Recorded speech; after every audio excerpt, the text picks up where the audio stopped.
at the point where I thought my life was over, almost everything I've accomplished happened after that. Everything I've accomplished happened after I thought my life was over. And I thought, that could be a useful thing for people to understand that when you hit that wall, that bottom, when you bottom out, if you can keep yourself, together in some kind of way and move forward somehow, you're going to find out that maybe destiny isn't finished with you yet.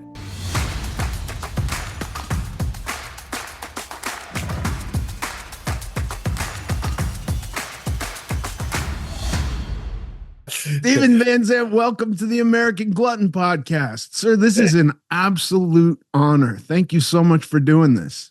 My pleasure, my friend. My pleasure. There's so many things I want to talk to you about, but the first thing I got to say is when I was a little kid, as a little kid, I'm not paying attention to politics or what's wrong and right in the world. My parents didn't really put that on me at all.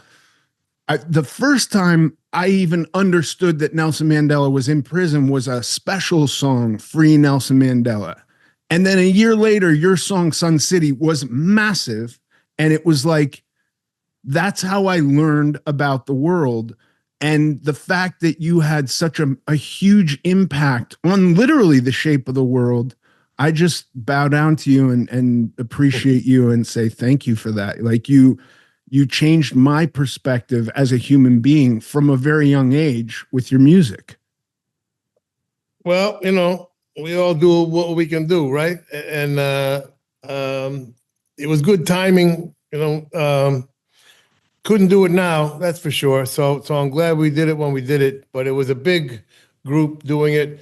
There was four of us just in up front in America, me, Danny Schechter, Arthur Baker, and Hart Perry, but it was part of a very, very big movement, stretching all across the world, as you said, with a lot of powerful people in Europe behind it. A lot before we were into it here in America. It wasn't really an issue in America. We didn't know about it.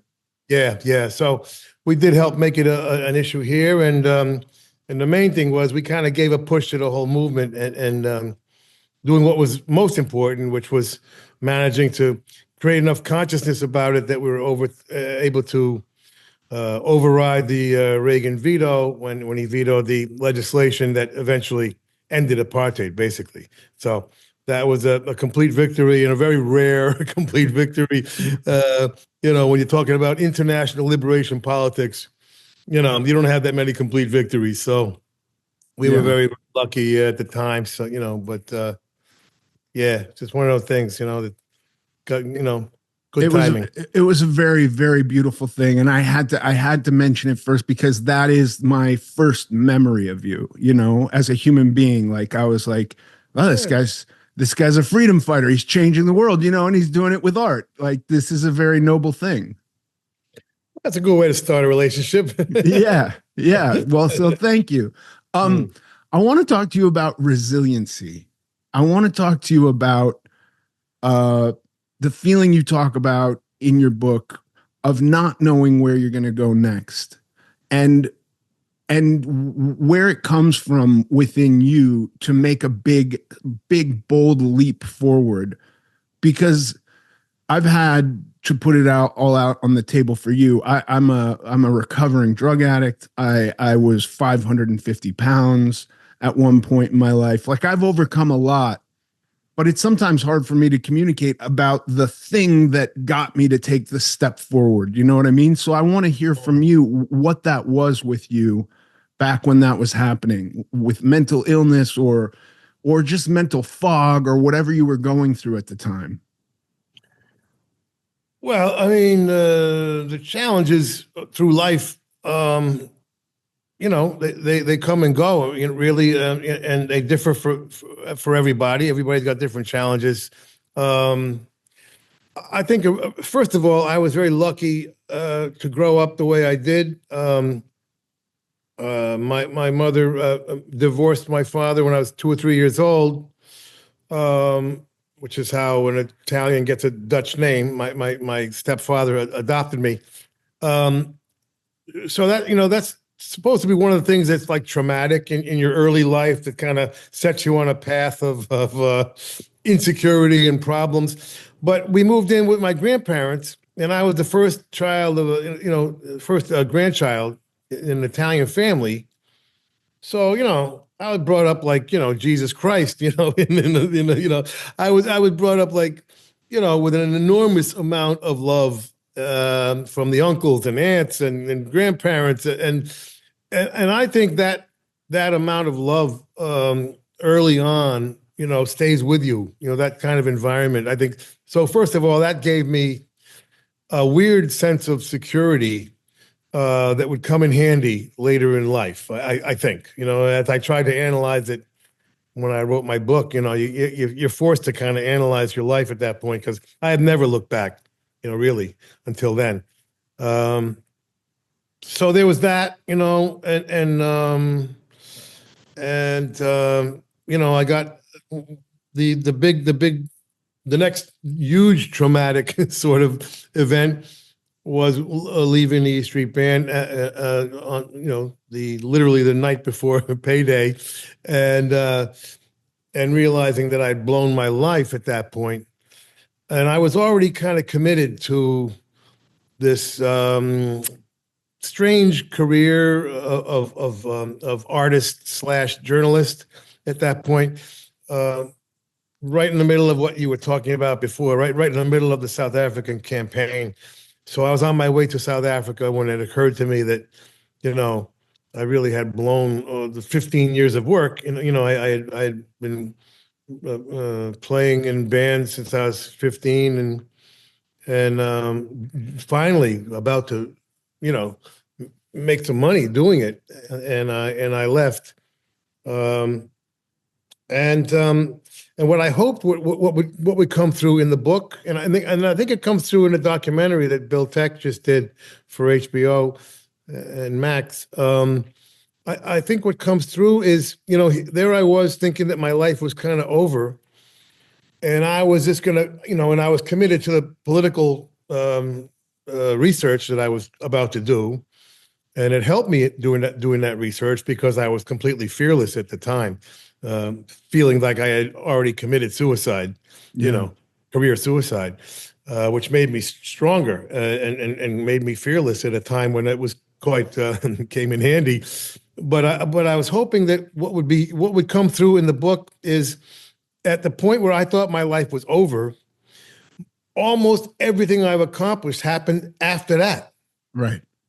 Everything I've accomplished happened after I thought my life was over. And I thought, that could be a useful thing for people to understand that when you hit that wall, that bottom, when you bottom out, if you can keep yourself, together in some kind of way and move forward somehow, whether it's, cleaning up, a drug addiction or a drinking problem or a weight problem or whatever it might be, if you can just find a way to move forward and you're going to find out that maybe destiny isn't finished with you yet. Right. And there's things that, maybe there's more work to be done here. So you might as well hang around, and then see what it is, rather than checking out, which is the easy way out. And, I contemplated suicide, quite a bit. And maybe it crossed your mind also. In the end, I thought, I don't want to let them win. I don't want to let them win. There's a force of the forces are at work here on this planet, and it's definitely some good and some evil, and there's a lot of people struggling. And if you consider yourself one of the good guys, you're kind of needed in this war that we have to struggle with every single day. And I thought, it's kind of the coward's way out if I check out, if I commit suicide and split, I'm kind of like running away from the fight. And I felt like, I'm gonna try and again try and be useful here, even if I'm cannon fodder or whether if I'm on the front lines, you know, I want to stick around and contribute what I can contribute, whatever it Yeah. might be. And at that point, I did not know what it would be, you know. So that's the tough part. You're not sure what you can contribute, but stick around, is what I suggest, because it'll eventually become clear to you, and you'll be, and you'll be glad you'll be glad you stuck around. Yeah, I relate so much to that fearlessness you talked to, and my experience is not the same. It's my experience, but I remember getting a diagnosis from a doctor that I was going to die. I was 536 pounds. I was a junkie, and I had congestive heart failure. And the doctor said, "Look, I can give you a water pill to try to reduce some of the water out of your system, but you're going to die. Like, there's no coming back from this." And it was at that moment that I was like, well, if I'm going to die, I'd like to give my parents at least a clean corpse that's not a drug addict. And that's when I checked into rehab. And so I completely understand that fearlessness. It was like, well, I'm not, if I've got no other option here, I'm going to do something. And there were plenty of nights that I went to bed prior to that going like, I'll probably die tonight and it won't matter. Like, I'll still do the drugs. It's not a big deal. I wasn't real worried about it. But then the doctor said, you're definitely going to die.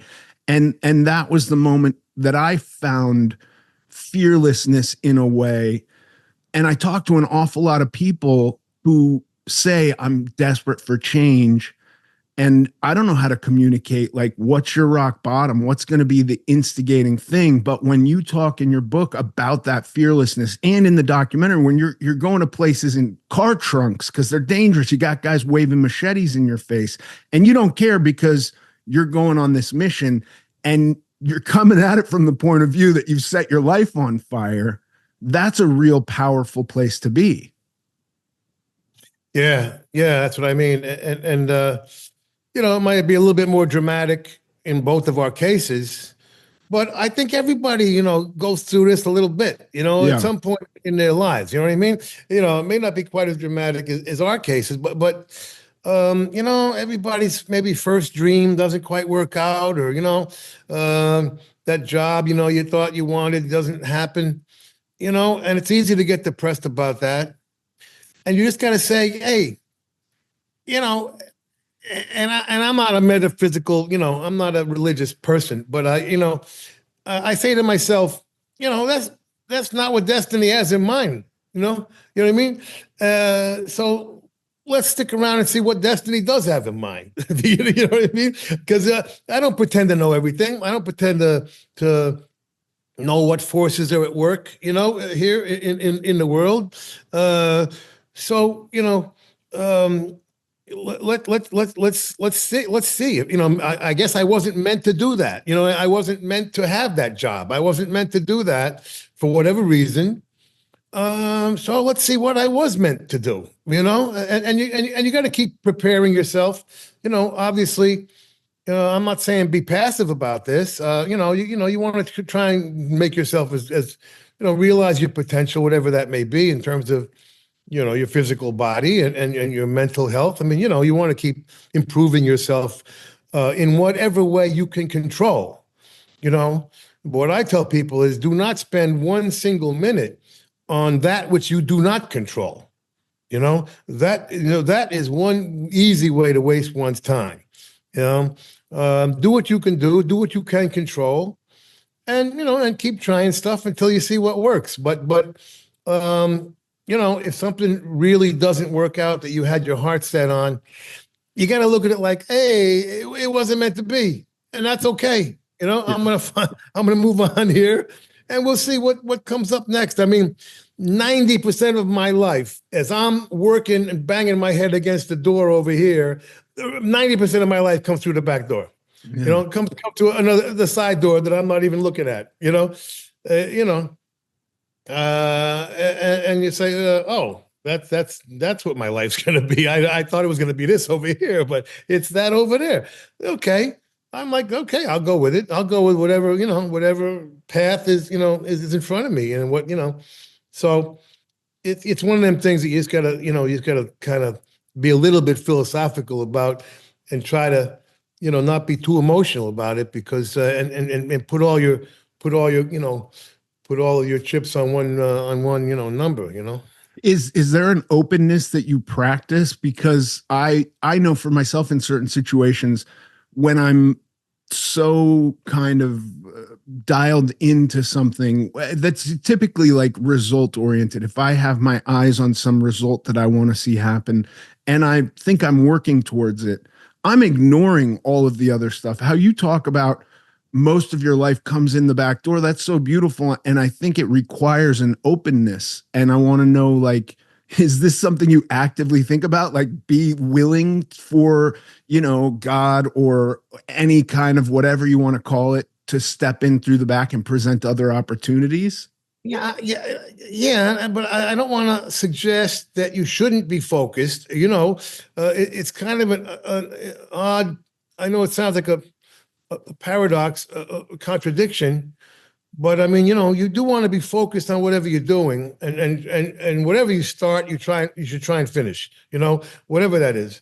So, but at the same time, yeah, you got to be open to the possibility of opportunities presenting themselves, and you got to look at those things and say, "Hey, can I contribute to that idea?" Is that going to help me realize my potential, maybe in a way that I never even considered? You got to look at that.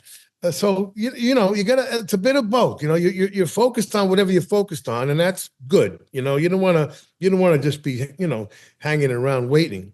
I hate waiting. I don't wait for anything. So you want to be focused on whatever it might be, but then if an opportunity presents itself, be open to it. So it's a bit of a combination of both.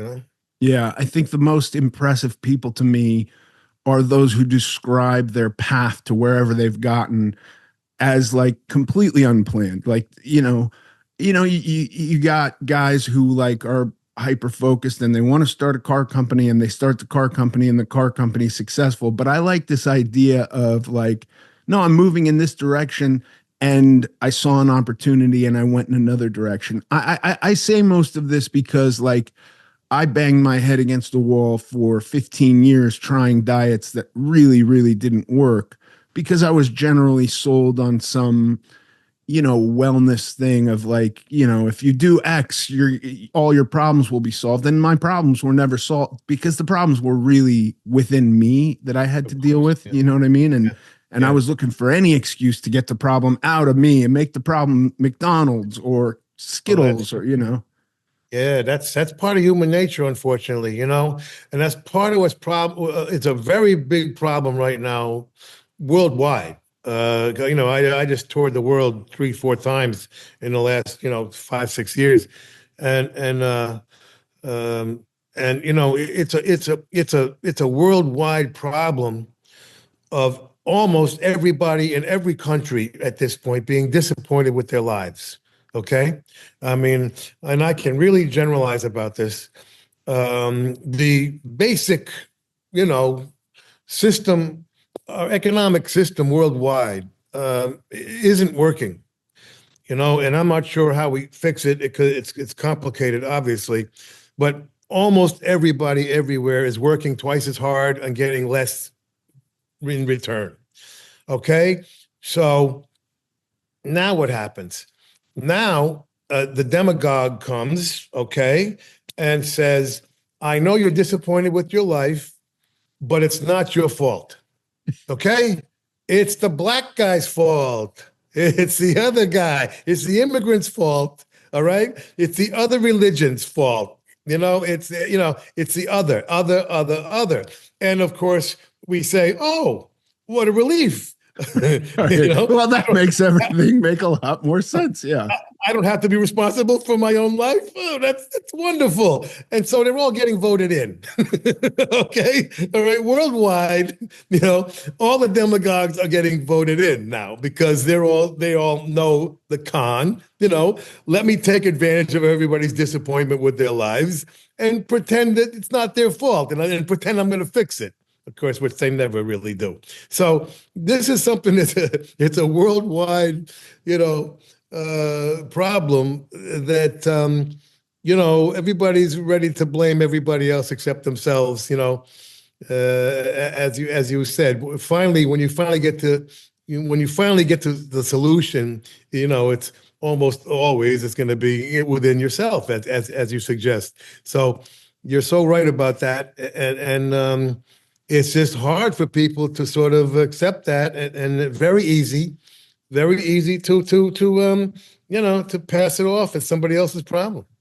Yeah, I mean, it's easy for me to say because the majority of my problems have been with myself. You know what I mean? So, like, you got somebody who's bitching about X, Y, and Z, and I don't know what to tell him, but I do know that, like, everything I've experienced, if I take any kind of channel that's going in another direction other than me, it doesn't get solved. The only time it gets solved for me is when I go, like, what did I do to contribute to this? How can I correct it? What is my responsibility here?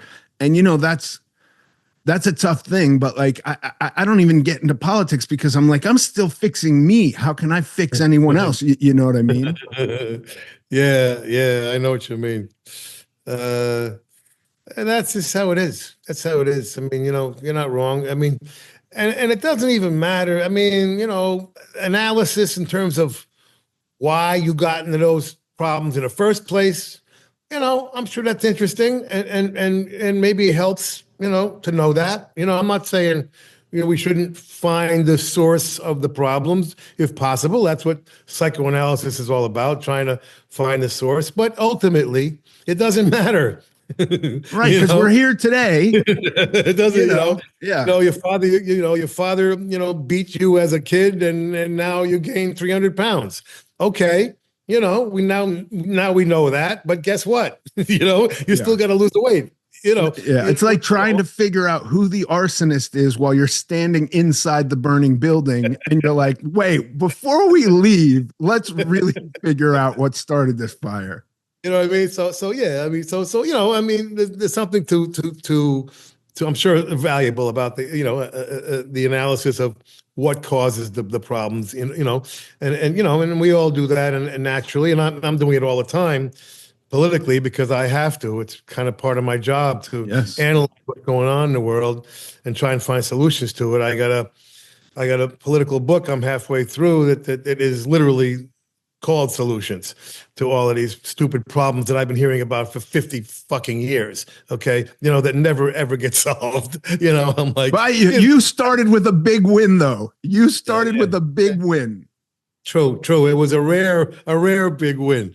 So, anyway, but it is something that is a universal problem that, that we need to keep addressing because it's not getting any better right now, and I'm not sure what the big solutions are. I know what the small ones are, but we need to start saying, hey, something's really not working here, and we need to fix it. Yeah, I'd love to move to weight loss because I know you lost quite a bit of weight, and that was honestly for me it was harder than quitting drugs and alcohol. Drugs and alcohol were not easy to quit. I don't want to belittle that. That was a nightmare. But then, I don't see drugs and alcohol for $2 when I'm getting my gas. And, I mean, I guess maybe you see alcohol, but like it's not so omnipresent. And no, the big difference is one simple thing, which is why I call food the final bad habit. Yeah. All right. It's the one simple difference between all the other bad habits is you've got to have a little food every day. You can't stop. They can't, if I could just be abstinent, life would be easy. You don't have to have a cigarette every day. You don't have to have a drink every day. You don't have to have heroin every day or cocaine. You gotta have a little food every day. Yeah. And this makes it the very unique problem, and why, we are now in an epidemic in America. I mean, we are, 2/3 obese, and the other third on the verge, Yeah.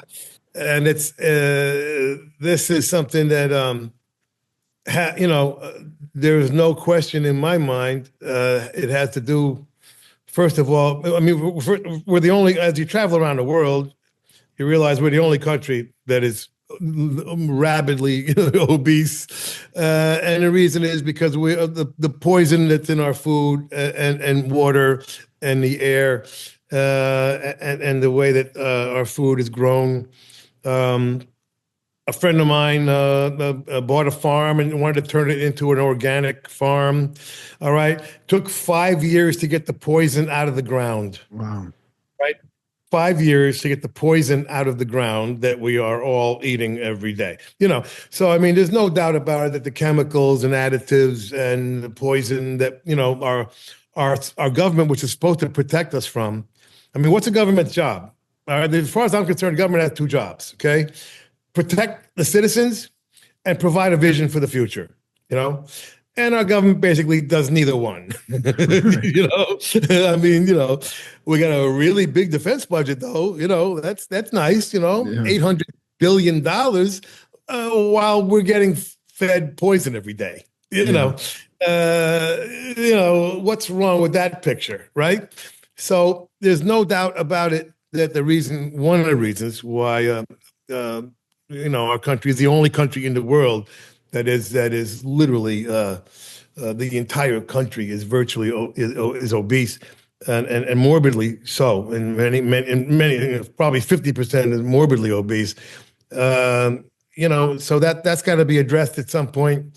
Um, um, I mean, for me personally, it was just a matter of my mental state. The minute I stopped making music there, and I thought I was stopping making music permanently when I got the Sopranos gig, whenever that was, mid '90s, I guess it was. At that point, I decided I needed to be unrecognizable as possible.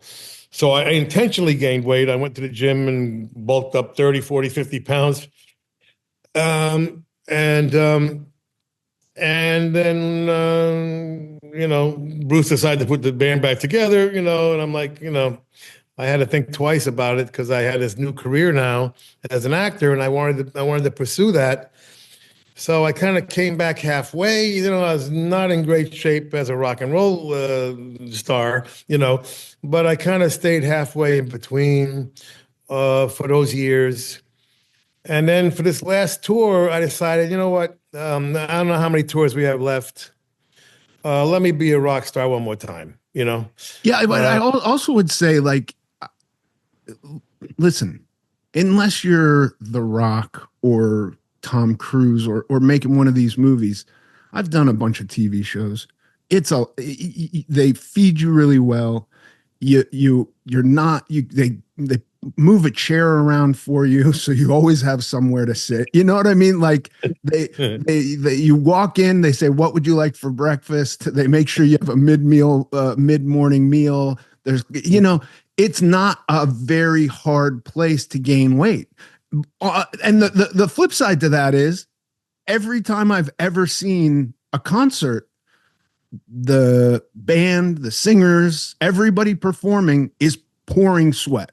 That's not physically easy. That's like a real workout. And so was that tough? Like going from intentionally gaining weight for the Sopranos to performing in that band every night, having to like work through that? A little bit, yeah. Yeah, I was still going to the gym and staying in pretty good shape. I wasn't completely out of shape. I just was, had more weight than I should have had. And you're carrying that around for 3 hours a night. So it was a challenge. It was, but I wanted to do both things, you know what I mean? So I didn't want to have to choose. So I kind of like it was half and half and half and half, until finally I just said, let's do it right one more time. And I had a 6 month. The tour was booked 6 months ahead. I had 6 months to lose 100 pounds, and so I happened to run into a friend of mine. It was a very, very interesting coincidence, or like I say, destiny. However you define destiny. Um, our good friend Tony Sirico, who you know, who died, one of our great actors from Sopranos, died, and at his funeral, I met Big Mike Sullivan, who Big Mike was was Tony's driver for years, and that's all I knew Mike as, was Tony's driver for many years, and then found out that Mike also was a very successful restaurateur and had a very successful restaurant and catering service, and which was just a funny thing to learn like years later. But anyway, so I run into Mike, and he had lost like 200 pounds. You know, I started calling him Medium Mike, you know, instead of Big Mike.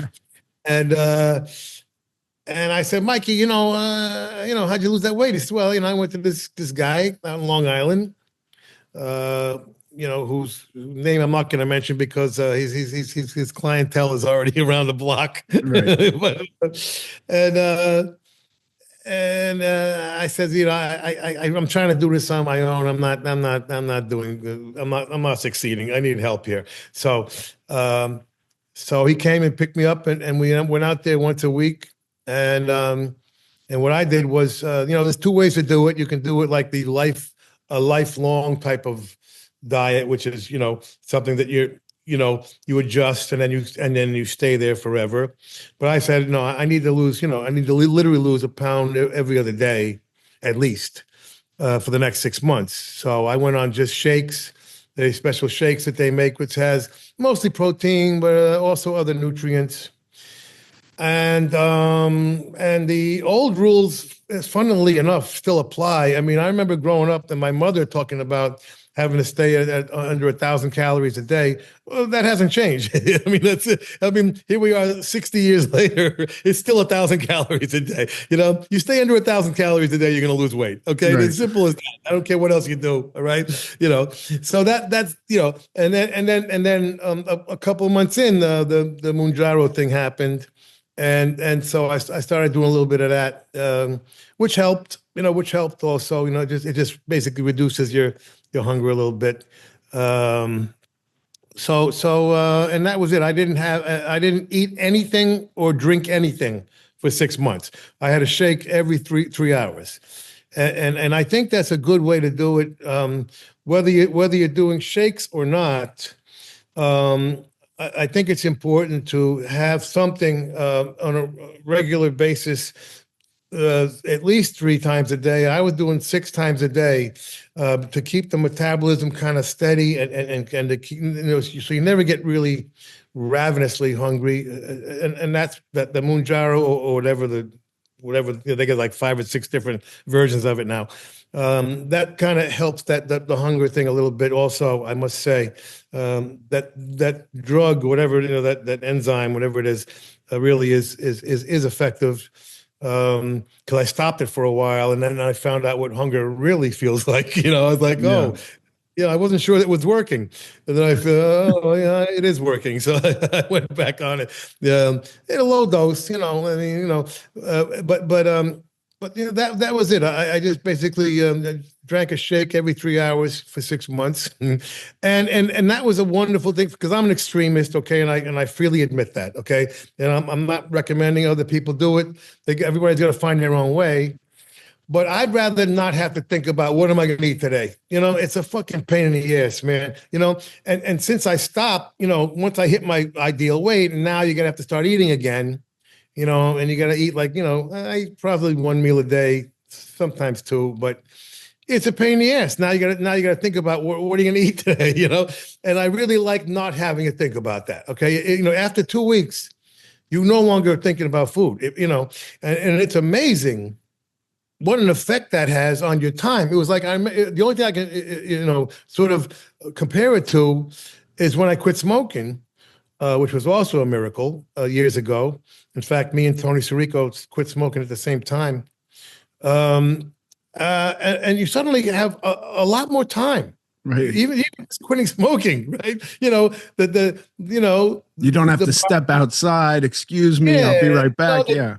You forget, you don't realize what a ritual it is, you know, and it's the same thing with food. All of a sudden, you got a lot more time.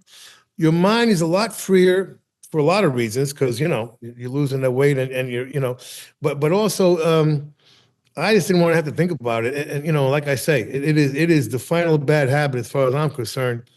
And you know, and the challenge really begins, you know, when you have to start eating again.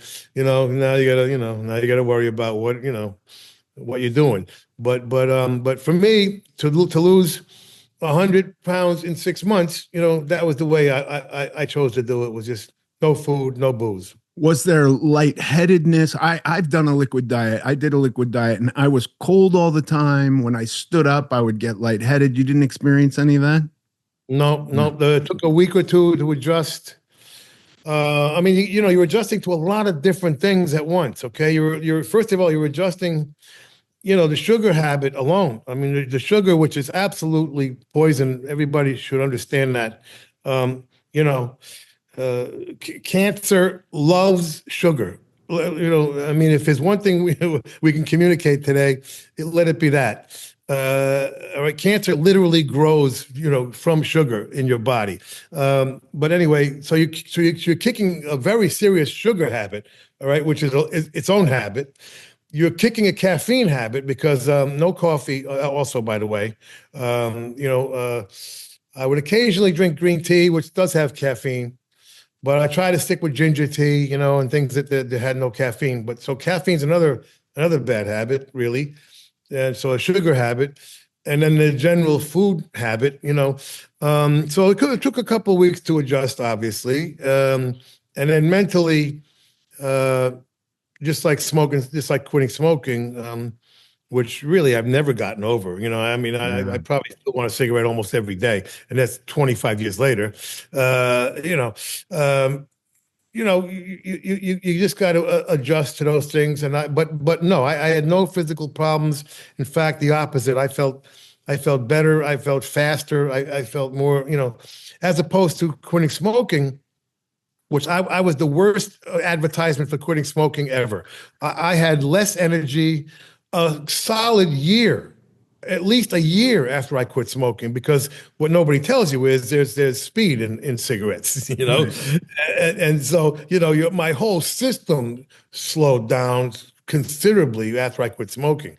So that was really much more difficult in that sense. But in this case, you know, certainly after a month or two, you really click into a whole nother way of it. So, you know, the lightheadedness or headaches or whatever you're experiencing, you're gonna have a couple of weeks of that, because you're kicking 3 or 4 habits at once. You know, Yeah. you know, and so, you know, and that's okay. You know, your brain starts to try and fool you.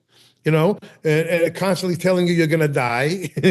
You're starving to death. You're gonna die. You got to eat something. You know, Yeah. it's a lie. Okay, it's amazing. What was amazing to me is how little food we actually need. Yeah. Okay, it is astounding when you really come down to it.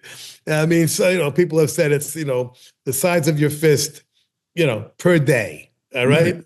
You know, that's not a lot of food, right? That's really all you need. And I proved it, you know. I mean, literally with just shakes. I mean, you need very, very little food to survive, but your brain is telling you're on the way out, so you got to ignore that.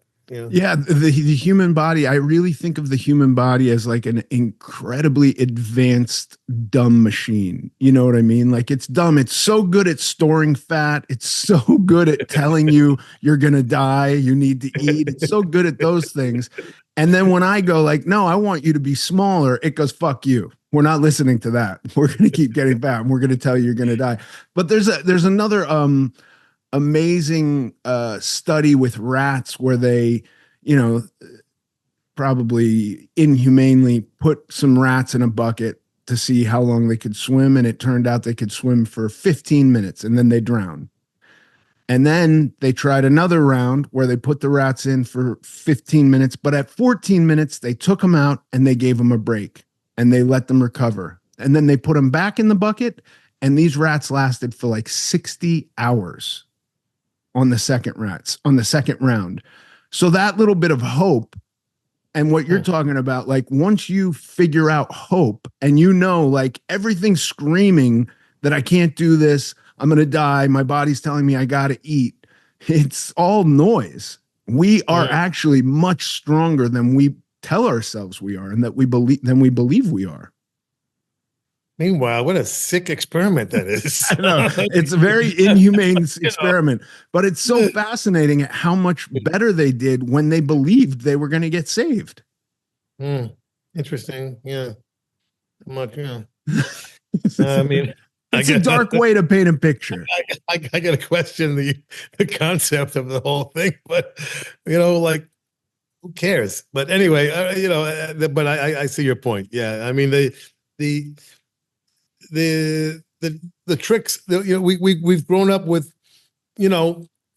30, 40, 50 years of bad habits. Okay. I mean, it's just a matter of trying to change the bad habits into good habits, right? That's what life's all about, and, depending on how we grew up, maybe, if you had some kind of enlightened parents, maybe you don't have this problem. But in my generation, we didn't know anything, and I don't blame our parents. There was no information about anything, not really. And it wasn't a problem. The Monsantos of the world hadn't taken over yet. This is a fairly recent development. I mean, relatively. And you can see them creeping now into the world, by the way. They're starting to happen over in Europe a little bit. They're starting to accept these things, which is a big mistake because, they used to have everything was organic overseas, and that's why, I would go to Italy and eat pasta 3 times a day and lose weight. Okay. Never gain. It was illegal to have processed pasta in Italy up until 20 or 30 years ago. So I mean, that's the big difference. And you got to, it's a full-time job now in America to try and just not eat poison. I mean, it's a shame because the poorer people, the better food, of course, is more expensive, which is not how it should be. I mean, every farm should be organic, and our country, had small farmers up until I don't know when. It started with the big agribusiness. I guess started somewhere in the 60s, 70s, and took over, but.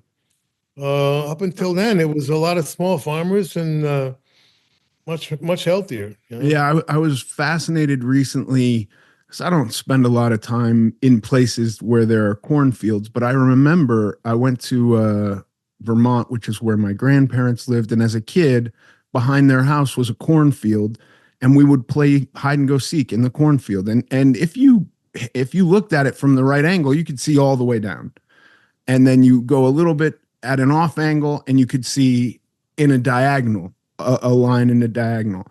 And I went to their house last year or the year before, where it's not their house anymore, where their house was, and there's still a cornfield behind their house.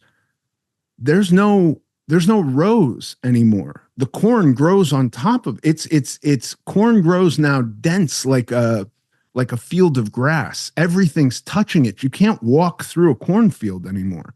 And that's all from the super strain of corn that these big companies have come up with that allow it to grow on top. That they can somehow, they used to have to plant them separate from each other so that there was enough space for them to grow, and they don't have to do that anymore, which is really wild. Interesting. Yeah. That's just my anecdote to big ag, big agriculture. When you started eating again, what was the hardest part about that after the liquid diet?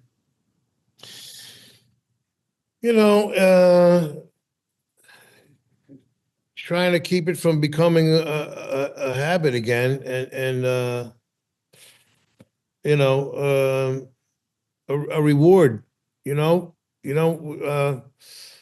think of it as some kind of reward, or pleasure, I mean, and what I found was, it's a very, very difficult challenge because, it's all about socializing. And when I really was seriously losing, I wasn't socializing at all. And that's the way to do it, if you can do that. Um, because once you start socializing, you're gonna drink and you're gonna eat. I mean, that's what people do, and you want to do it. You want to do it. You want to socialize. You want to see your friends. And so that's the most difficult thing is trying to socialize and not, overdo it with booze or food. And that's the biggest challenge. And that's going to continue to be the biggest challenge because it's something you want to do, Yeah. And in our society, that's kind of what you do. There's no more, you're not socializing any other way anymore. You know what I mean? You're not going to clubs, at a certain age, you're not going to clubs anymore, and you're not. So how are you socializing? You know, Right. it's over a meal or over a drink, and you're fucked either way. So, you got to like find a way to be, the old moderation, man. Right. Moderation is what it's all about, and it's just, you got to train your brain to, try not to have the salad and don't eat the bread, and, Yeah.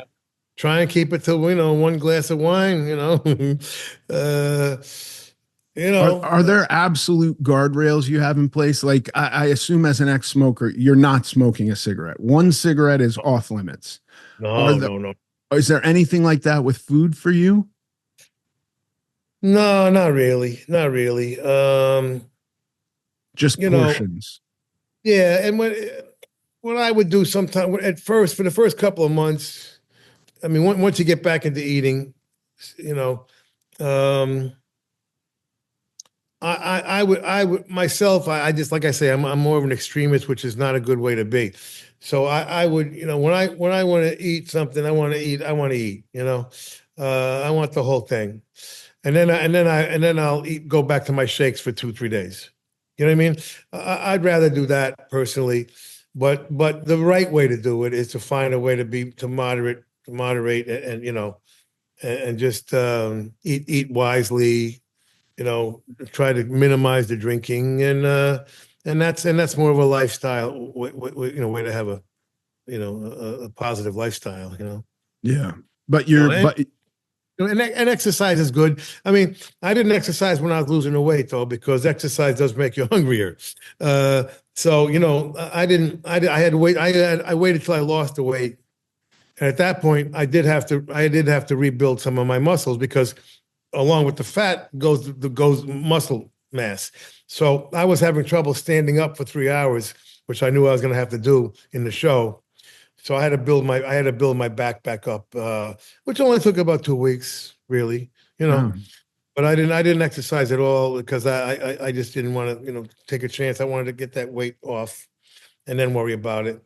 But all your muscle goes with it. So at some point you got to start getting back the muscle and you know and being in a gym, especially as you get older.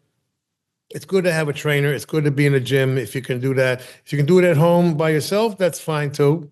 Because it's mostly about stretching, keeping the blood flowing. As you get older, especially the legs. Is the first thing to go as you get older. And so, if there's one exercise, it's, the best exercise in the world is crawling. I don't know if you've ever done that, but that's the exercise that literally exercises all of the muscle, every muscle in your body, yeah. on all fours, crawling on all fours, which we do at the gym back and forth. And the second most important exercise, I think, is squats. And then after that, push-ups and whatever. But you want to do something that increases the blood flow, so it gives you strength and flexibility at the same time, and that squats do that. And again, keep that lower the legs in shape because that's the first thing to go as you get older. Yeah.